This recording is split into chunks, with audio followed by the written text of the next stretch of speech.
Rizzo Kumura berkongsikan kebaikan arwah isterinya ketika menghidangkan makanan buatnya dan Sky. Dia berkongsikan perkara itu di laman IG-nya. Katanya, tiada lagi hidangan kala-kala seperti ini untuk saya dan Sky. Arwah tak bagi saya tolong apa yang dia nak buat.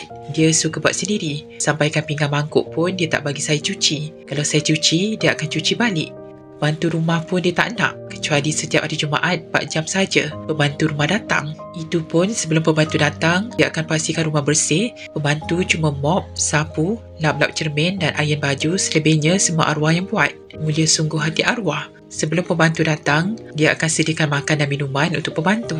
Al-Fatihah buat arwah isteriku yang kusayangi. Dalam hidup arwah, kereta, driver, apa-apa pun dia tak nak.